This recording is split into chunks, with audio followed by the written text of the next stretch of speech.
நான் உங்களுடன் 1960 இதற்கு முன் 5 வருடம் பின் 5 வருடம் பிறந்தால் இன்று அவர்களுக்கு வயது 55 to 65 வயது.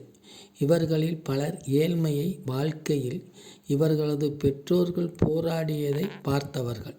இவர்களில் பலர் வாழ்க்கையை சவாலாக எடுத்து சிறு வயது முதல் இளமை காலத்திலும் சரி ஓய்வறியா கடுமையான உழைப்பு, சிக்கனம், உடை, உணவு, போக்குவரத்து, இருப்பிடம் எதுவாக இருந்தாலும் பணம் பணம் பணம் மட்டும்தான் முதன்மை, மற்றவையெல்லாம் அதற்கு பின்புதான்.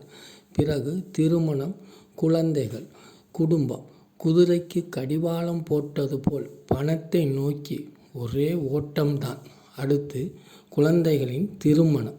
இதெல்லாம் முடிந்து திரும்பி பார்த்தால் வயது கிட்டத்தட்ட 60 நெருங்கி இருக்கும்.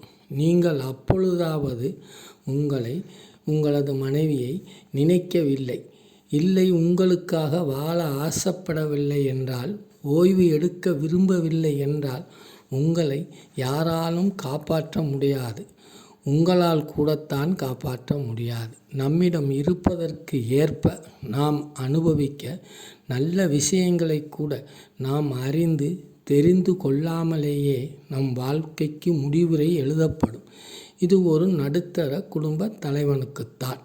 நமக்காக எதையும் ஒதுக்கவில்லையே, இப்பொழுது பிள்ளைகள் கவனிக்கவில்லையே என்பவர்களுக்கு அது அவர்கள் தப்பு மட்டுமில்லை, நமக்கும் அதில் பங்கு உண்டு. இருக்கும் காலத்தை ஓய்வுடனும் மகிழ்ச்சியுடனும் இயற்கை சுற்றுலா பூங்கா மனதுக்கும் அறிவுக்கும் இன்பம் தரும். அது ஒரு அருமருந்து. நாம் அறிவோம், அனைவருக்கும் தெரிந்த விஷயம்தான். நன்றி, வணக்கம்.